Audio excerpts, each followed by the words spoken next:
Hello दोस्तों, स्वागत है आपका हमारे इस चैनल पे जिसका नाम है इन्फोआयु।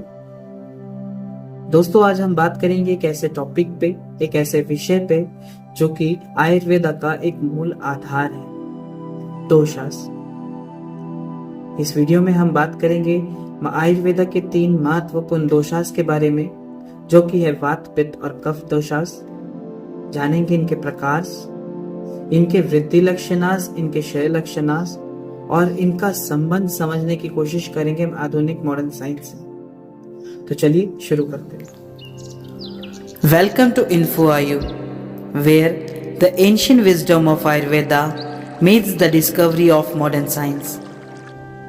At InfoIU, we explore time-tested Ayurvedic practices, unravel the secret of holistic health, and bridge the gap between tradition and modern medicines. From natural remedies and lifestyle tips to the scientific insights and modern applications, our videos are designed to empower you with the knowledge and balance. Subscribe to InfoIU and embark on a journey to wellness naturally. तो दोस्तों, हमारे शरीर में 3 मुख्य तत्व होते हैं, जो कि है दोष, धातु एंड मला।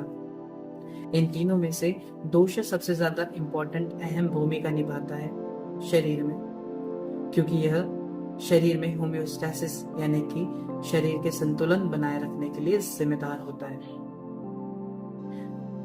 आचार्य वाग्भट्टा दोषास के बारे में कहते हैं कि शरीर में रोग तब तक ही उत्पन्न नहीं हो सकता जब तक के दोष अपने असंतुलित रूप में ना हो, क्योंकि जब दोष संतुलित होते हैं तब शरीर स्वास्थ्य और अपने स्वाभाविक अवतार में होता है। आचार्य सुश्रुता कहते हैं कि वात, पित्त, कफ दोषा के बिना शरीर का कोई अस्तित्व नहीं है, क्योंकि वात, पित्त, कफ शरीर के आधार है। आयुर्वेदा के अनुसार 2 प्रकार के दोषास होते हैं। एक होता है शारीरिक दोषा, एक होता है मानसिक दोषा। शारीरिक दोषास जो होते हैं वो शरीर की क्रियाओं को नियंत्रित करते हैं, और जो मानसिक दोषास होते हैं वो मानसिक स्थिति को प्रभावित करते हैं। बात करते हैं शारीरिक दोषास की, तो शारीरिक दोषास जो होते हैं उसे हम वात, पित्त और कफ के नाम से जानते हैं। पहले नंबर पर आता है वात दोष। वात दोष जो शरीर की गति होती है और जो तरल गतिविधियां होती है उनको नियंत्रित करता है। दूसरे नंबर पर आता है पित्त दोष। पित्त दोष शरीर की अग्नि और शरीर के पाचन तंत्र का एक प्रमुख तत्व होता है। तीसरे नंबर पर आता है कफ दोष। कफ दोष हमारे शरीर को स्थिरता और मजबूती प्रदान करता है, साथ ही साथ पोषण के लिए भी कफ दोष जिम्मेदार होता है। वहीं मानसिक दोषास को 2 प्रमुख भाग में बताया गया है, रजदोषास एंड तमदोषास। रजदोषास जो होते हैं वो मानसिक उत्तेजनाओं को और गतिविधियों को प्रभावित करते हैं। वहीं तमदोषास जो मानसिक आलस्य और अंधकार को दर्शाता है। बात करते हैं दोषास के स्थानांश की, तो आचार्य वाग्भट्टा के अनुसार दोषा के अलग अलग स्थान होते हैं जहाँ पे इनका प्रभाव होता है। तो पहले नंबर पर आता है वात दोष। वात दोष शरीर के अधोभाग यानी कि लोअर पार्ट में स्थित होता है। दूसरे नंबर पर आता है पित्त दोष।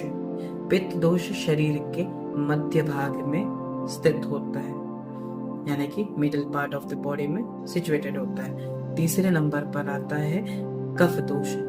कफ दोष जो है वो शरीर के ऊर्ध्व भाग यानी upper part of the body में स्थित होता है, प्रेजेंट होता है।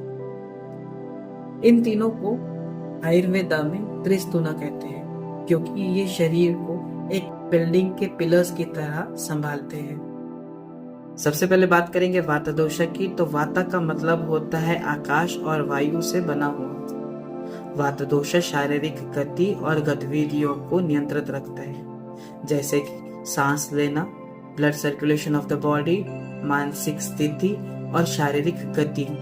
इन सभी को वात दोष नियंत्रित करता है। अब हम देखेंगे वात दोषा के वृद्धि लक्षणास।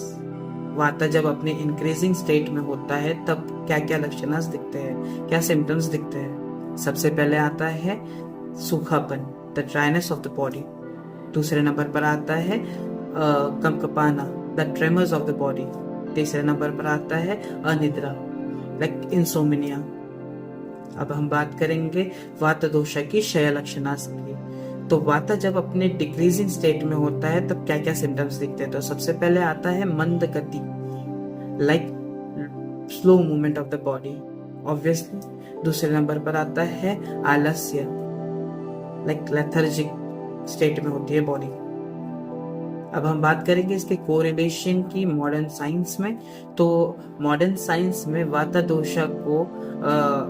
दोषा का संबंध नर्वस सिस्टम और लोकोमोशन से बताया गया है। वाता दोषा का असंतुलित होना पार्किंसंस डिजीज और अर्थराइटिस जैसी डिजीज को शरीर में बढ़ावा दे सकता है, इन रोगों को शरीर में ला सकता है। दूसरे नंबर पर आता है पित्त दोषा। पित्त अग्नि और जल के कॉम्बिनेशन से बना हुआ है, जो कि मेटाबॉलिज्म, डाइजेशन और शरीर की उष्णता को नियंत्रित रखता है। अब बात करेंगे इसकी वृद्धि क्षय लक्षणास की। तो पित्त के वृद्धि लक्षणास होते हैं, पहले नंबर पर आता है उष्णता, हीट और burning sensation in the body. दूसरे नंबर पर आता है तीव्र अग्नि, like high digestive fire, strong hunger और थ्रिस्ट। तीसरे नंबर पर आता है क्रोध, एंगर, गुस्सा। अब बात करेंगे पित्त दोषा की क्षय लक्षणास की। तो पित्त के क्षय लक्षणास में लगते हैं तो पहला होता है कि मंद अग्नि, लो डाइजेस्टिव फायर। दूसरे नंबर पर आता है शीतल प्रभाव, लाइक कोल्डनेस। अब हम बात करेंगे पित्त दोषा की मॉडर्न साइंस में क्या कोरिलेशन है। तो पित्त दोषा को मॉडर्न साइंस में लीवर फंक्शन और डाइजेस्टिव सिस्टम से किया गया है। पित्त दोषा का असंतुलित होना एसिडिटी, अल्सर और इन्फ्लेमेशन जैसी बीमारियों को शरीर में दर्शाता है। बात करेंगे तीसरा दोष कफ दोष की। कफ पृथ्वी और जल महाभूता के कॉम्बिनेशन से बना हुआ है। कफ दोष शरीर को स्थिरता, मजबूती और स्नेह न प्रदान करता है। कफ दोष शरीर में बीमारियों को भी आने से रोकता है।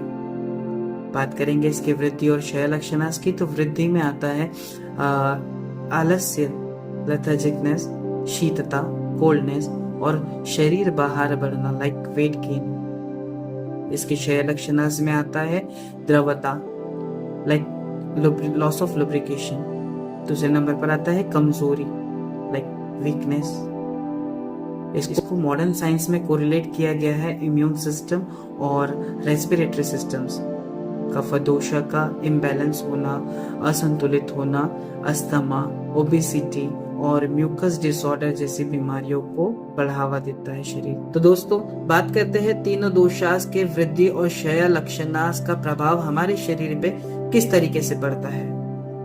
तो दोस्तों तीनों दोषास का वृद्धि और क्षय लक्षणास का प्रभाव व्यक्ति के प्रकृति और जीवन शैली पर निर्भर करता है। जैसे कि वात प्रधान व्यक्ति थोड़ा सा चिंतित हो सकता है, पित्त प्रधान व्यक्ति थोड़ा सा गर्म मिजाज का हो सकता है और कफ प्रधान व्यक्ति थोड़ा सा शांत और आलसी हो सकता है।